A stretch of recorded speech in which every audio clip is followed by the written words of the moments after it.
What's up, guys? This is Taking the Field with Stevie Mac, and on this Monday edition of the podcast, I've got your Week 2 PLL recap from this past weekend down in Atlanta. On this episode, we'll get to a few things. First, like I said, we're going to recap Week 2 in the PLL. Then in segment 2, I'm going to get to a new segment here on the podcast called the two-man game, so we're going to get to that a little bit later. I'll explain more about that when we get to it. And then finally, we're going to wrap up the show the same as we did in last Monday's episode. We'll get your thoughts in the mix, plus I'll give you my updated Week 2 PLL power rankings. But to jump right into these games from this past weekend down in Atlanta, on Friday, the Water Dogs defeat the Chaos 14-12 in what ended up actually being a very exciting finish there on Friday night. The Chaos hit 3 of the 5 two-pointers in that game, 2 by Jake Fricaro alone.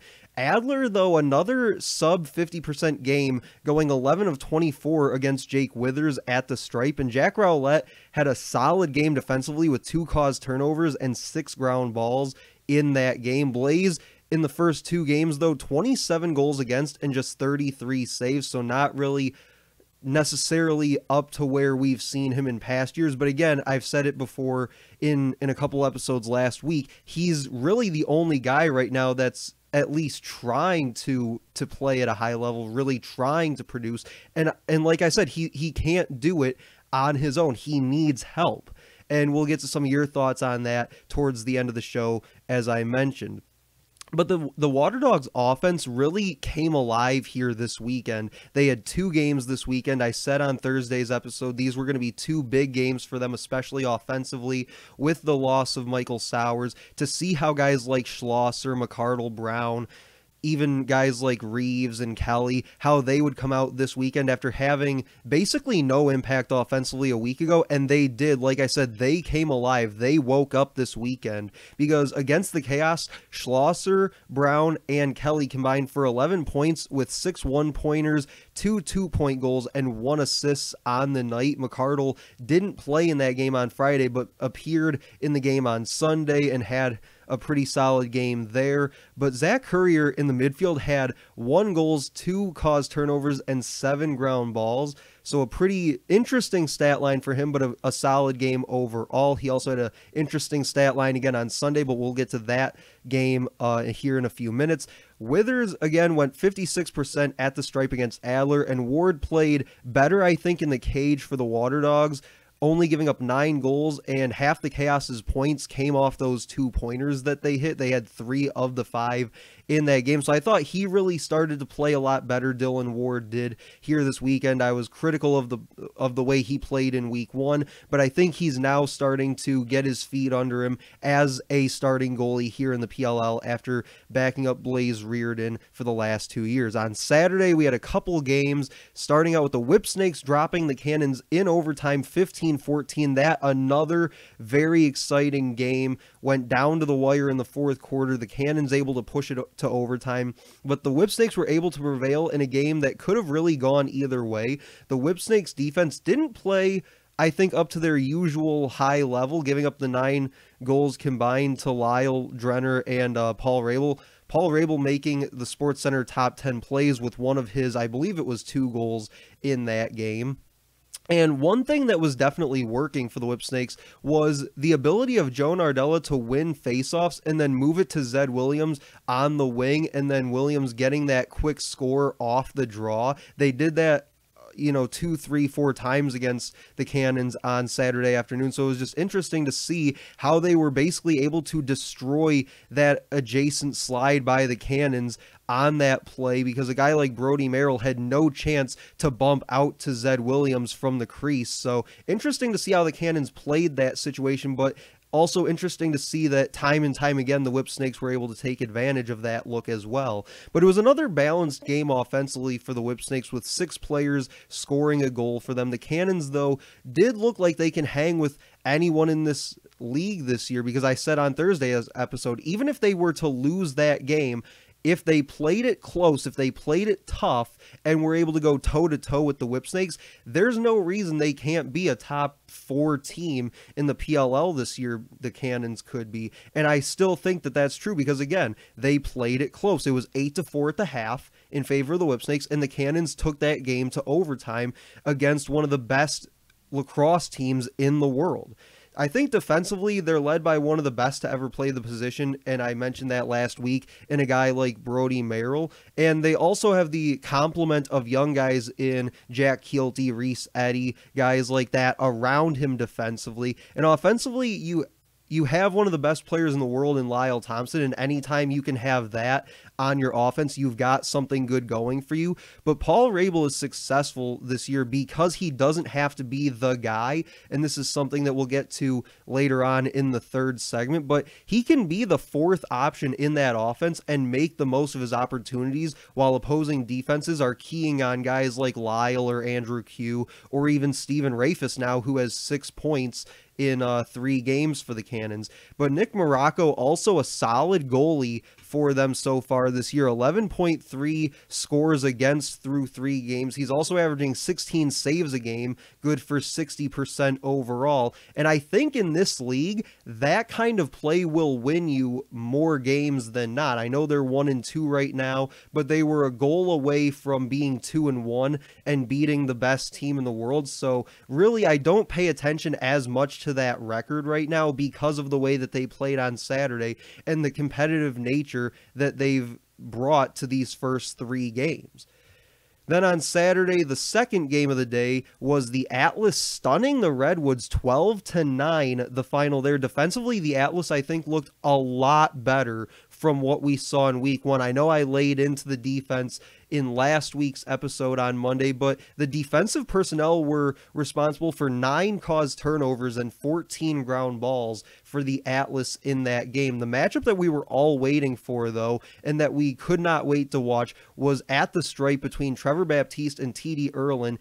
And that matchup was actually won by TD Erlin, but Kincannon was back to his old tricks, making 17 saves and good for 65% on the game. So even though they didn't win the matchup at the stripe, they made the most of their opportunities when they presented themselves, because the offense really looked confident this week, having 5 goal scorers in the game, led by Jake Carraway and Eric Law with 3 each. Danny Logan even got his first pro goal this weekend too. So my question for the Atlas, though, moving forward, and I think I mentioned this in one of the episodes a week ago, is who is their late shot clock playmaker? Is it Eric Law? I mean, he's done it before in 2019. He could be that guy, and I think he has every ability to be that guy. But I think Carraway showed that he can make things happen too late in the shot clock, and just in general can make plays when plays need to be made. So it could be him moving forward. But the Redwoods, I don't think, look like the Redwoods they did in week 1 when they went 2-0 a week ago on week number 1. But maybe in some ways they did look the same, and the Atlas were just able to take advantage of their mistakes. We talked about some of the miscues that this Redwoods offense had in week 1, but they were still able to come out on top in both their matchups. So maybe the Atlas were just able to better take advantage of some of those miscues, because Rob Pennell, while leading the charge offensively with 4 points on Saturday, also turned it over 4 times in that game. Matt Kavanaugh as well tallied just 1 point, but he also had 3 turnovers. So between the two of them, that's 7 turnovers. And Sergio Perkovic and Ryan Lee combined for 0 for 5 shooting and 0 points in that loss. Defensively, I think the Atlas didn't look intimidated by this Redwoods defense, or offense, because they have shooters that can come from any direction. So they really, I think, went at their shooters and went at their playmakers and forced them to make mistakes. And like I said, when they made those mistakes, they were able to capitalize on it at the other end of the field. And like I said before, TD Erlin won that matchup against Trevor Baptiste, but in the end of the day, it was the Atlas that came out and played, in my mind, they played out of their minds, and the Woods came back down to earth a little bit from week 1.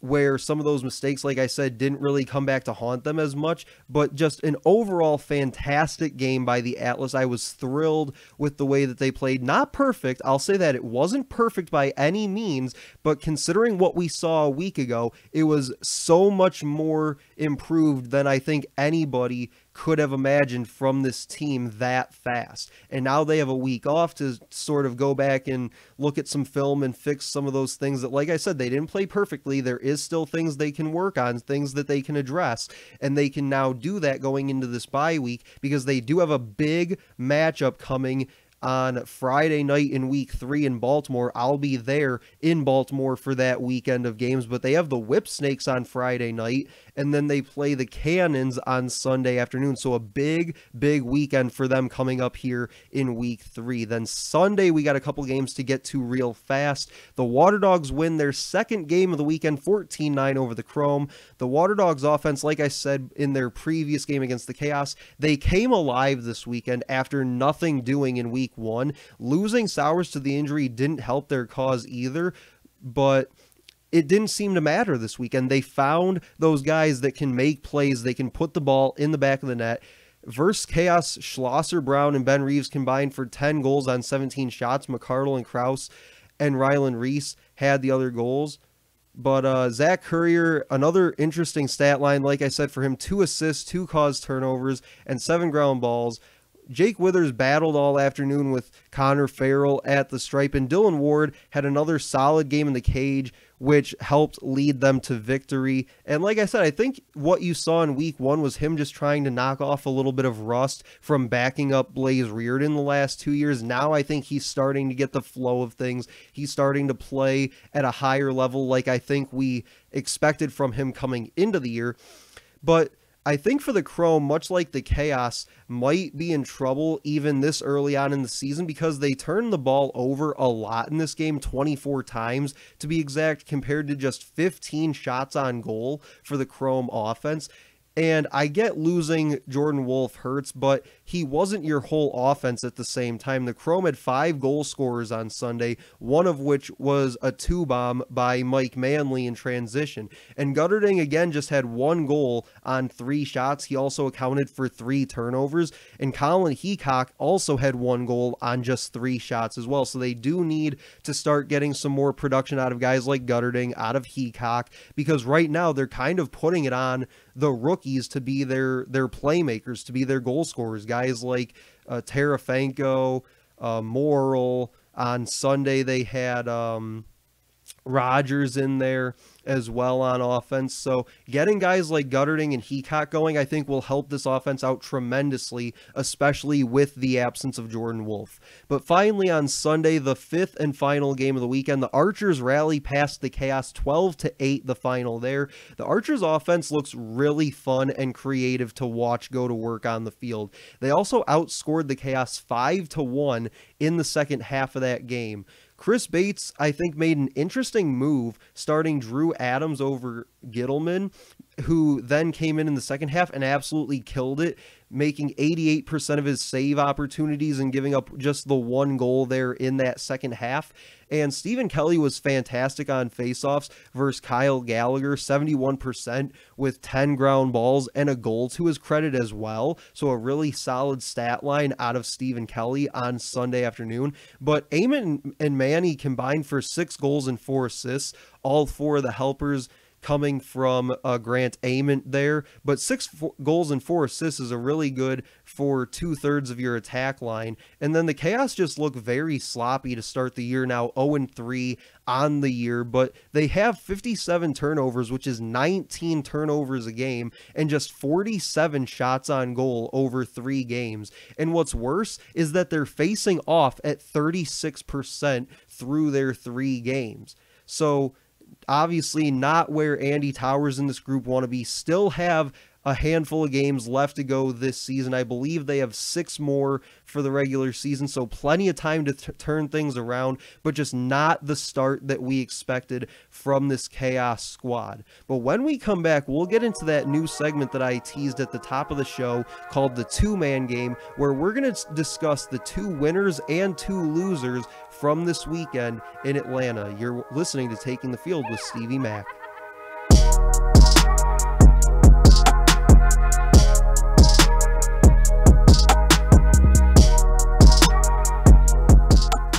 Alright, welcome back to Taking the Field with Stevie Mac. So I teased before the break that we're going to get into this new segment called the two-man game, where we pick the two winners and two losers from this past weekend. We'll do this each and every Monday on the podcast, talking about that previous weekend that just wrapped up in the PLL. So my winners for week 2 in Atlanta are Paul Rabel and the Atlas. So I think that this is quickly becoming Rabel's best year in the PLL by far when you look statistically in the production that he's able to bring to this Cannons offense. I mean, we're only through week 2 and he has 9 points in 3 games. In 2020, he had 5 points in 5 games during the championship series. So the Cannons have 6 more games left, and if Rabel can keep up this pace of production, he'll pass his 2019 point total of 23.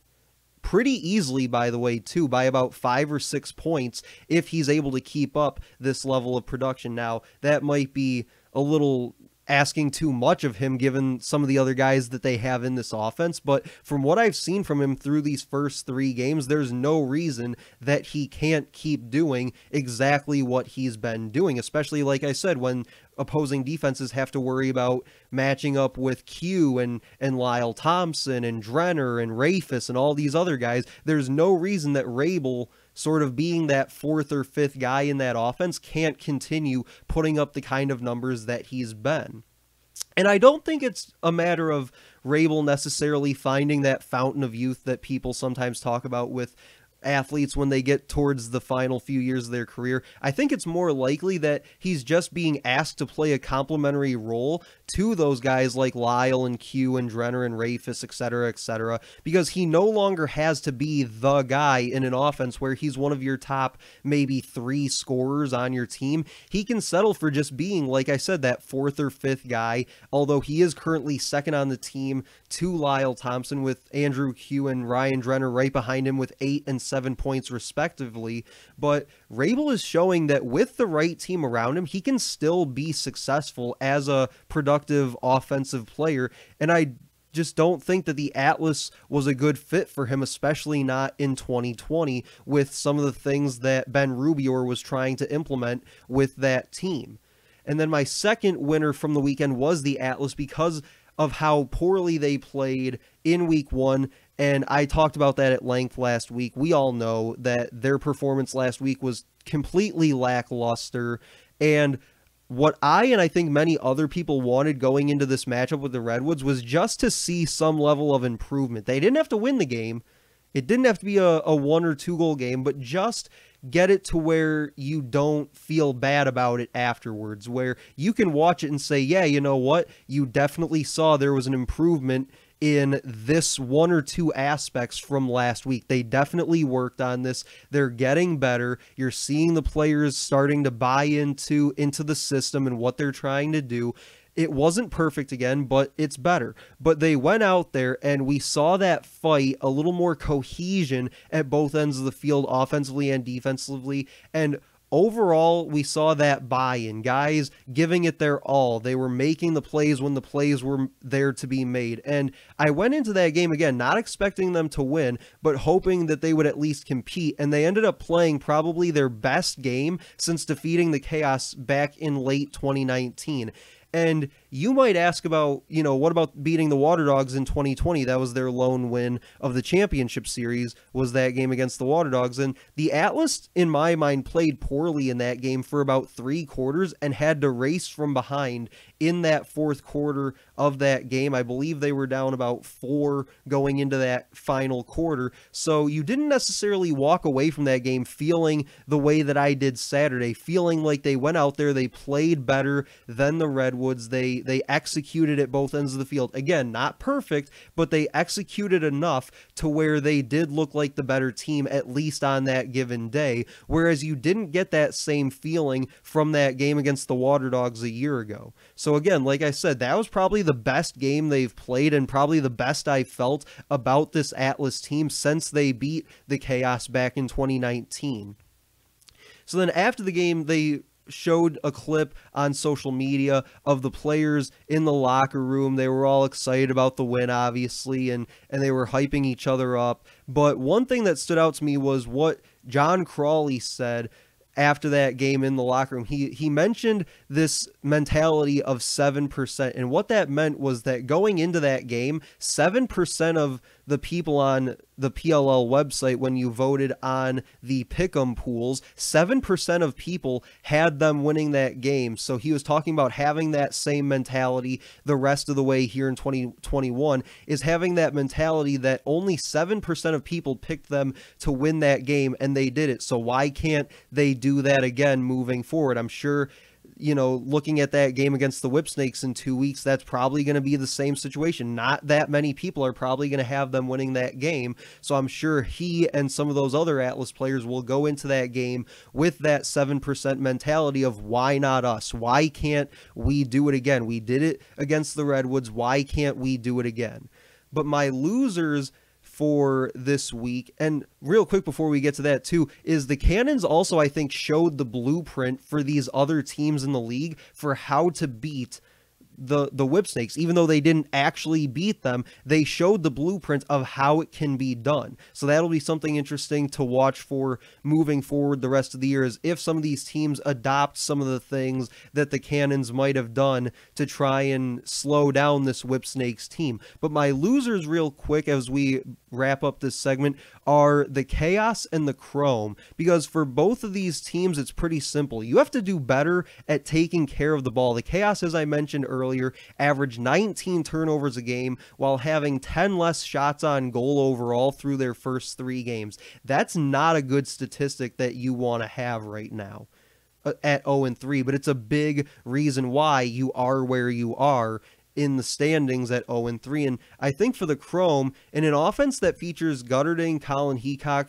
Jordan McIntosh, your leading scorer through 2 games is a rookie in Jackson Morrill, and Joel White has as many points as Justin Gutterding and Colin Heacock. I mentioned it before. Those 2 in specific have to start getting going. They have to be better. They have to start taking more command over this offense and making more plays, because you can't rely on your rookies within that offense to be the ones leading the charge. You have to be the ones taking control, making the plays, making those other rookies, I guess, look better in a way, and taking some of the pressure off them. Because again, Jordan Wolf was not your entire offense. There's no reason that this offense can't be productive even with his absence, because you saw it this weekend. The Water Dogs found ways to be productive without Michael Sowers.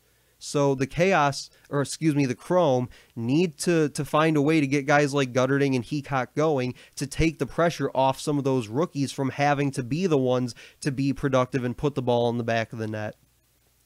And for the Chaos, I mentioned it too with Adler and Gallagher in segment 1. They've struggled at the stripe, and even after picking up a guy like Adler, who was seen as one of the best face-off guys in the MLL a year ago, it just needs to be better. They need to do better at the face-off stripe, being able to get more possession for their offense. And then when their offense gets it, it's as simple as just not turning the ball over as much as what they've been, because Blaze Reardon cannot win you games by himself. And while we're at it, where's Jared Newman been? I mean, I know I may not have been paying attention as much during some of the Chaos games. I may have only been kind of listening in and out at times, but he almost seems like, for the most part, that he's disappeared so far this year, whereas in 2019 and 2020, it's like you always knew where he was on the field, and they were always quick to point him out.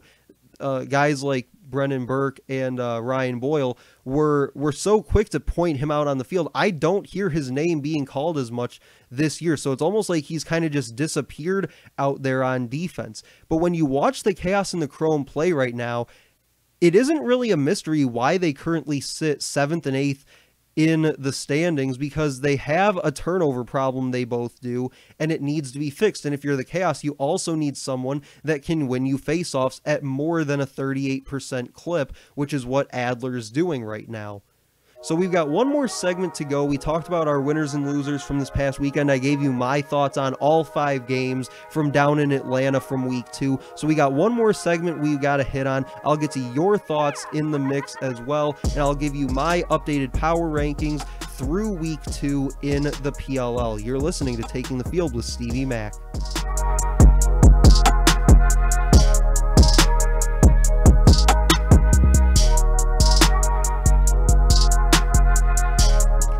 All right, welcome back to Taking the Field with Stevie Mac. Segment 3, we'll get to your thoughts, and I've got the power rankings coming up to round out the show.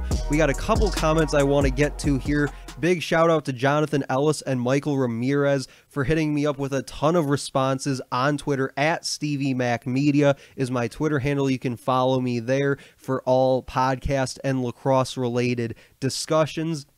But to lead us off, Jonathan Ellis says, regarding Rabel and Pennell finding sort of success with their new teams, he says they don't have to be, referring to being that guy like I talked about with Rabel in segment 2, being that guy within the offense. He says they don't have to be, they recognize they don't have to be, and they don't force themselves to be, which I would say plagued them a bunch in 2020. And he says, as a fan of both guys, I'm glad to see them thrive. Probably will make for some conflicting moments this season, though.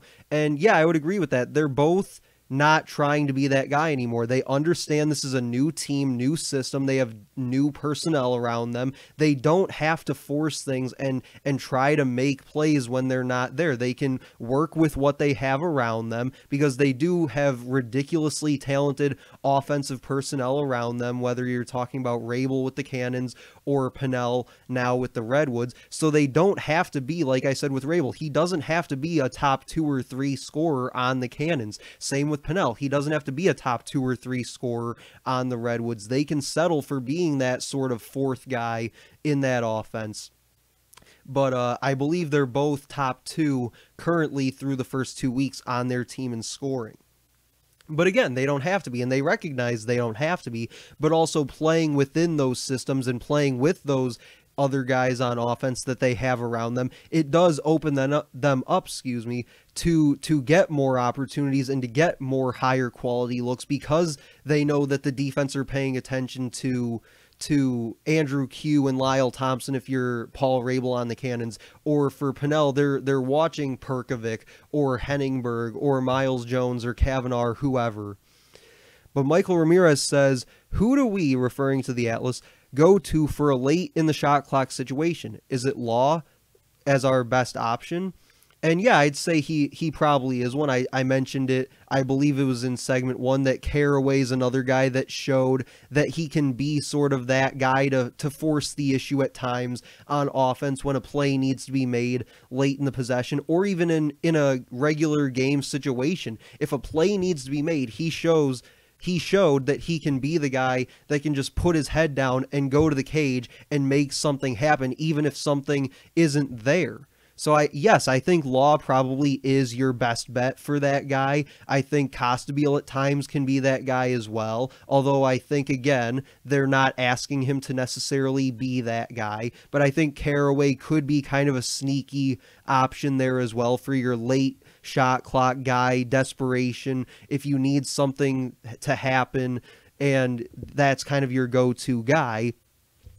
But Jonathan Ellis, again, going back to him, responding to a tweet about the Atlas win compared to the Water Dogs game in 2020. I touched on this in segment 2. He says, I was just thinking about that Dogs game, and that was exactly my thought process too. No slight on the Woods at all, but while Atlas Dogs could have gone either way in my opinion, yesterday was the first time in a while where I could walk away from it saying the Atlas was the better team today. And yeah, I mentioned that in segment 2.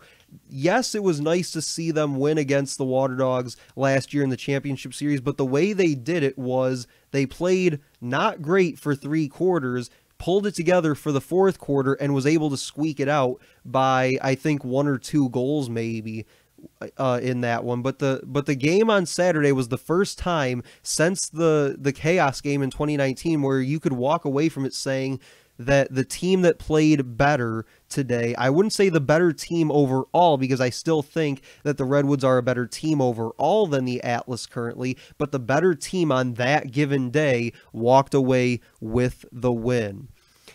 Michael Ramirez's winner from the weekend, he says, Atlas won, and I'm all smiles. Yeah, I had the Atlas as one of my winners in segment 2 as well. It's hard not to have picked them as one of your winners from this past weekend, given what we saw from them in week 1 to winning that game against, like I said, a superior at the moment Redwoods team on Saturday.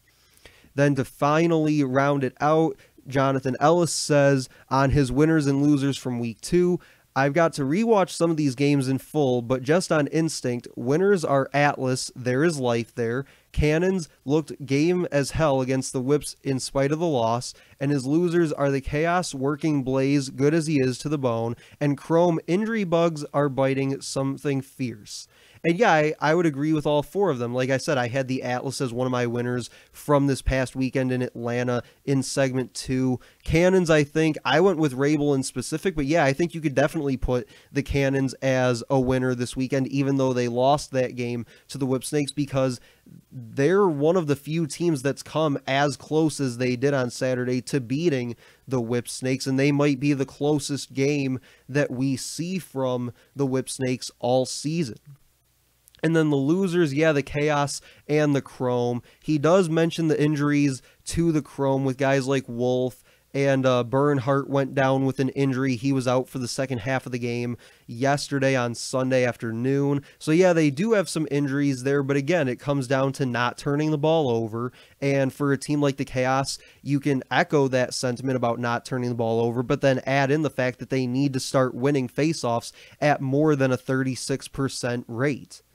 So now I want to jump into the power rankings to round out this episode. Number 1, obviously you got to go with the Whip Snakes here. The winning streak continues for them, dating all the way back to 2019, and the 2-time champs look really good despite being taken to overtime on Saturday against the Cannons. The offense is absolutely cooking right now, and the defense, while maybe not as good as they were in 2020, is still very, very good. Probably still one of the better defensive units you'll find here in the PLL. And Joe Nardella, at this point, is just a human cheat code at the stripe, winning, I believe it's still about 71% of his faceoffs on the year. Number 2, I've got the Archers, flip-flopping with the Redwoods here from where I had them a week ago. But number 2, the Archers, because they absolutely dismantled the Atlas in week 1 and followed it up with another impressive performance against the Chaos on Sunday afternoon. The offense comes at you from basically every angle imaginable,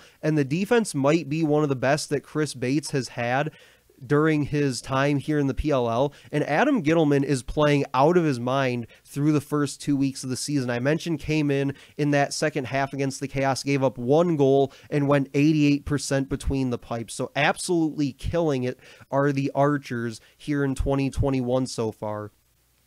Number 3, I've got the Redwoods. I debated putting the Cannons here, but at 1 and 2, I couldn't really bring myself to do it over a 2-1 Redwoods squad, because the Redwoods, despite losing that game to the Atlas, are still a very good team. And their offense has plenty of playmakers to be a top 3 or 4 offensive unit in the league, but the defense didn't play its best on Saturday, and I think that at the same time, TD Erlin is facing off well north of 60% through his first 3 games as a pro, which should help you win more games than not. Like I said a week ago, Nat St. Laurent said after week 1, if he can face off even above 50% on a consistent basis, they're going to win more games than not. So if he can continue the pace that he's currently on, there's no reason they can't be a top 3 team in this league. So that's why I have them at number 3. But number 4, obviously, is the Cannons. Despite taking the Whip Snakes to overtime, I couldn't see through to pushing them to 3 on this list. I believe I had them at 4 or 5 a week ago, but they'll come in at number 4 this week.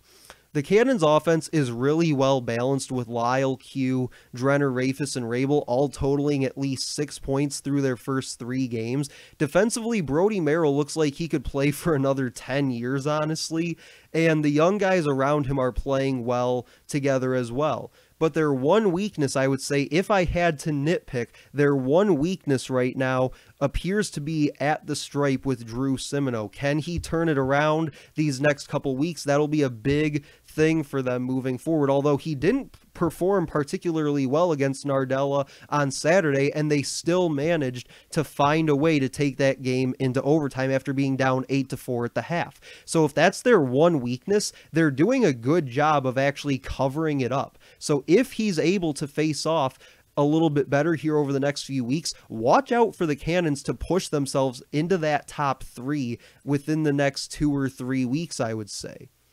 Number 5, I've got the Water Dogs. The Dogs earned a pair of wins on the weekend, but against two of the worst teams in the league currently. The offense did come alive this weekend, though, with guys like Schlosser and Ryan Brown doing a lot of the heavy lifting on that end of the field. And like I said before, in cage, Dylan Ward seems to be settling in now, and the defense is starting to come together a bit in front of him as well, helping him out a little bit in cage. But Jake Withers is quickly becoming a top-tier face-off guy in the PLL. He currently sits 5th in the league in face-off percentage.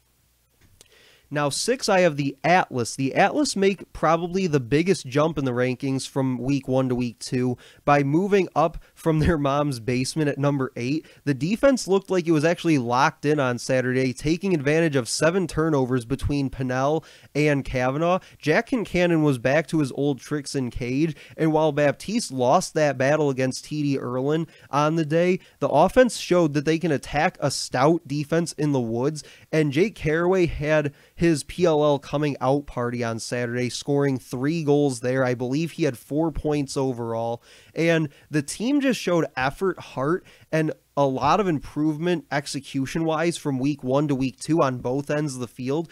But what I want to see and what I want to know is how will they build on this win moving forward? That's the biggest question, because coming into week 3 in a couple weeks, they've got 2 really tough games against 2 teams that I have put in my top 4 of these power rankings in the Whip Snakes and the Cannons. So that'll be a really tough test to see how much this team has evolved between weeks 1 and week 3. Number 7, I have the Chrome. While the Chrome and the Chaos are not very good at the moment, the Chrome has one thing going for them that the Chaos doesn't, and that's at the face-off. They have the ability to at least win some face-offs with Connor Farrell. And while the offense is struggling in life after Jordan Wolf, guys like Jackson Morrill have definitely stepped up for this offense, and I think you'll see that being the case moving forward. The question for them is, how can they get guys like Gutterding and Heacock going to help some of those younger guys out offensively so that they don't have to do that heavy lifting like how I talked about with the, I believe it was the Redwoods earlier on in this segment. And then number 8, I have the Chaos, because the Chaos played hard and fought really hard against the Water Dogs on Friday, but they dug themselves too big a hole to be able to climb out of late in that game. On Sunday, the offense went almost entire quarters without scoring at times, including scoring just the 1 goal in that second half against Adam Gittleman, and the offense just doesn't look locked in the early going of the season, turning it over 19 times per game on average, and they have almost no ability, like I said, to win faceoffs, just winning around 36% on the year so far. And Blaze Reardon needs help, and he needs help fast. So that'll do it for this episode of Taking the Field with Stevie Mac. We covered a ton, recapping week 2 in the PLL, sort of touching on a little bit of a preview going into week 3 here in a couple weeks. We also got into that new segment, the 2-man game, with our 2 winners and 2 losers of the weekend down in Atlanta. I got to your thoughts as well. Always enjoy getting your thoughts into the mix each and every episode, and the week 2 PLL power rankings. But that'll do it for me. I'll talk to you guys later.